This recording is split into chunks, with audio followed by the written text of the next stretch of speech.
नेहरू और सुभाष, आज़ादी के आंदोलन को अगर हम याद करें तो कांग्रेस के अंदर ये दो युवा चेहरे थे। नेहरू का जन्म 1889 में इलाहाबाद में यूनाइटेड प्रोविंस में हुआ था।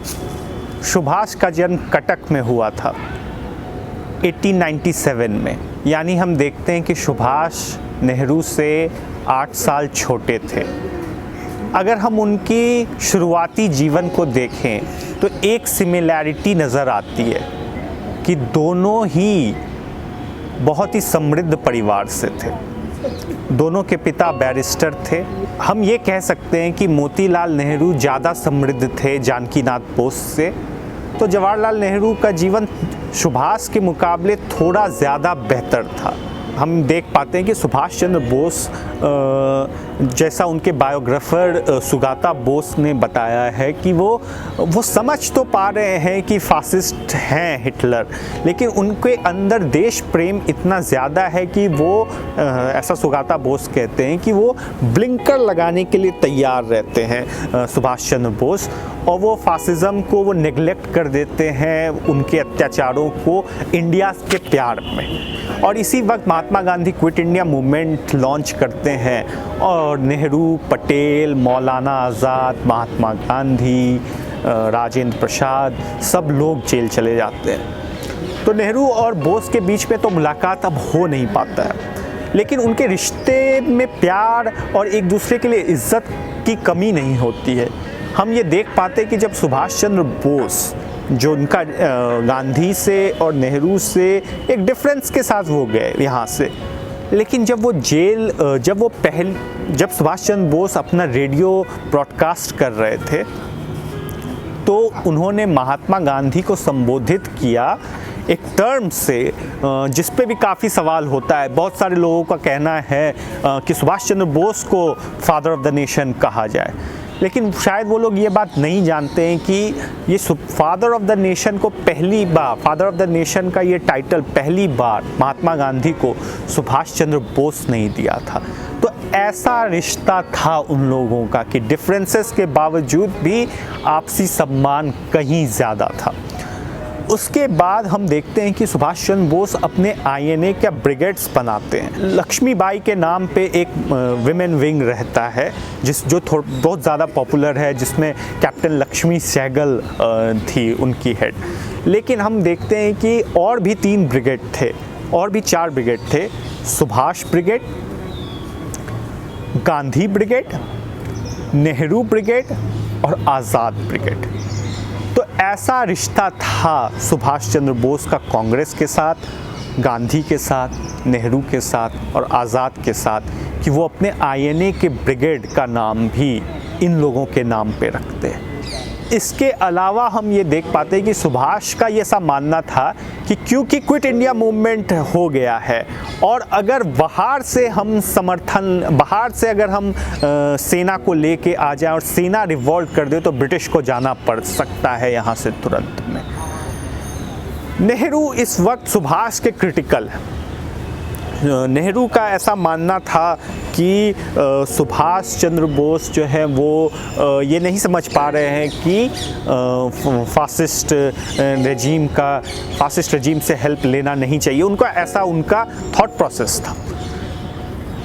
लेकिन जब पता चलता है, और अब तो बहुत सारे हिस्टोरियंस का भी मानना है, उस समय तो स्केप्टिसिज्म थी, पर आज के डेट में प्रोफेसर रुद्रांशु मुखर्जी हो गए या फिर प्रोफेसर सुगाता बोस, इन लोगों ने अपनी किताबों में बताया है कि 18 अगस्त 1945 को सुभाष चंद्र बोस की डेथ हो गई थी एग्जिस्टिंग एविडेंसेस के नाते।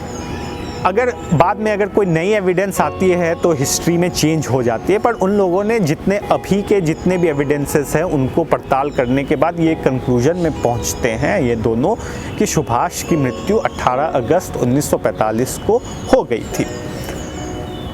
अब हम ये देखते हैं कि जब ये न्यूज़ नेहरू को पता चलती है, जो आई विटनेसेस हैं वो देख पाते हैं कि नेहरू रोने लगते हैं। और फिर वो आईएनए के सोल्जर को 1919 में नेहरू ने वकालत छोड़ दी थी। 1945 में जब आईएनए के 3 बड़े सोल्जर, एक हिंदू, एक मुस्लिम और सिख, पीके सहगल, शहनवाज खान और गुरबख्श सिंह ढिल्लन को जब ट्रायल किया जा रहा था, तो आईएनए डिफेंस कमेटी बनती है जिसके नेहरू खुद एक मेंबर रहते हैं, साथ में भूलाभाई देसाई, तेज बहादुर सापरू, कैलाशनाथ काटजू वगैरह भी उसमें रहते हैं। और नेहरू जाके आईएनए सोल्जर से मिलते हैं तो उनका पूरा ओपिनियन बदल जाता है। वो ये देख पाते हैं कि किस हार्डशिप के साथ सुभाष चंद्र बोस ने फाइट किया है, किस ब्रेवरी के साथ। सबसे ज़्यादा जो नेहरू को अपील करती है आईएनए की बात, कि वहाँ पे जो जेंडर इक्वालिटी वो देखते हैं, जो सेकुलरिज्म वो देखते हैं, जो यूनिटी वो देखते हैं, वो नेहरू पे काफ़ी असर करता है। और नेहरू उसी मीटिंग उसी को जब बयान कर रहे थे तो वो कहते हैं कि शायद मैं सुभाष की जगह पे होता तो मैं भी वही करता। तो वो अब एक क्रिटिक से वो अपना ओपिनियन भी चेंज कर पाते हैं जब वो ये देखते हैं ये सारी चीज़ें को। उसके बाद में हम ये पाते हैं कि नेहरू आईएनए सोल्जर्स को डिफेंड करते हैं।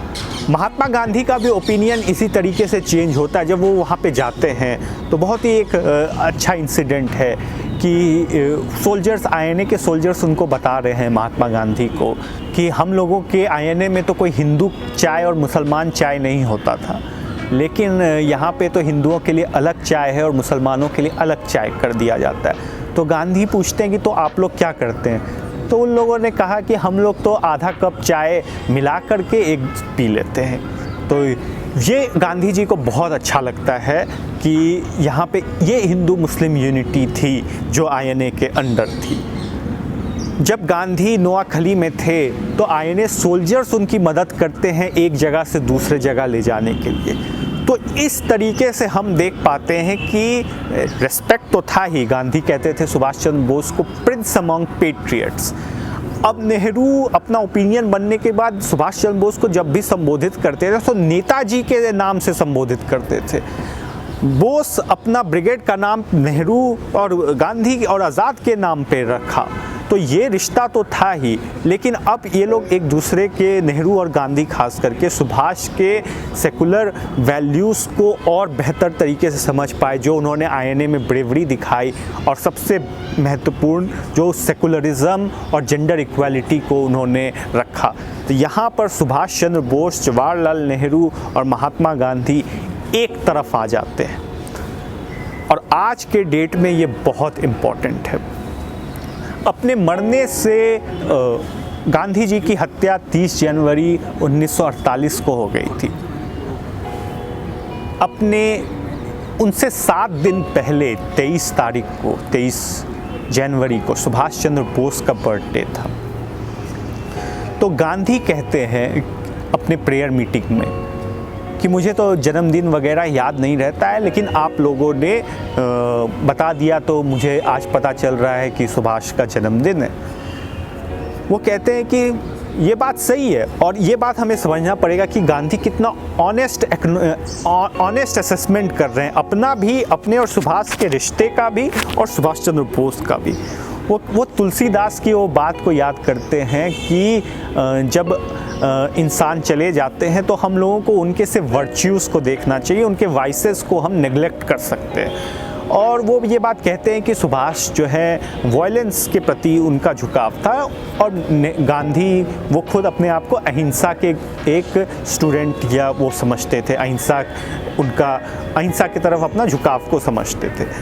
तो इसके बावजूद वो कहते हैं कि इन दोनों में जब वो गए आईएनए के सोल्जर से मिले और वो देखे कि सुभाष जो है वो कभी भी अपने आप को एक बंगाली के तरह नहीं देखा, एक हिंदू के तरह उन्होंने नहीं देखा, हमेशा एक इंडियन के तरह पे देखा। और उनके अंदर एक ज़रा सा भी वो वर्ड यूज़ करते हैं प्रोविंशियलिज़म और पोरक्युलिज्म। वो एक बात कहते हैं कि उनके अंदर ज़रा सा भी किसी भी कम्युनिटी के लिए एक रत्ती भी उनके लिए कोई सब कम्युनिटी उनके लिए बराबर थी। गांधी कहते हैं कि उनके लिए सुभाष चंद्र बोस के लिए सारी कम्युनिटी बराबर थी, और ये बात हम लोगों को सीखना चाहिए। गांधी एक और इंटरेस्टिंग बात कहते हैं उसी प्रेयर मीटिंग में कि लोग उनसे पूछते हैं कि एक हिंदू को कैसा होना चाहिए, तो वो बोलते हैं कि एक हिंदू को कोशिश करना चाहिए कि वो एक सुभाष चंद्र बोस जैसा हो।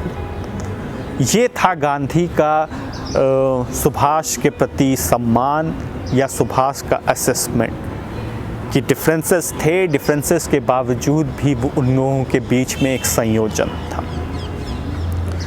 जाते जाते मैं आपको एक और इंसिडेंट के बारे में बताना चाहता हूँ। ये थोड़े दिन पहले का, 6 महीना पहले का, जब देश आज़ाद होता है, मध्यरात्रि को नेहरू भाषण देते हैं। अगला दिन वो रेड फोर्ट में झंडा फहराने के लिए जाते हैं। तो वहाँ पे तो सब लोग थे, पूरा कैबिनेट था उनका, लेकिन 2 लोग थे जिनको नेहरू मिस कर रहे थे उस 15 अगस्त के भाषण में। एक थे महात्मा गांधी जो कलकत्ता में थे, जो कलकत्ता में उन्होंने हिंदू और मुस्लिम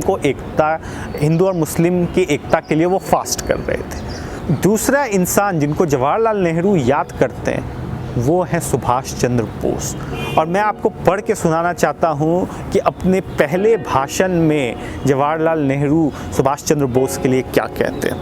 On this day, we must remember those who have made sacrifices and suffered for the cause of independence.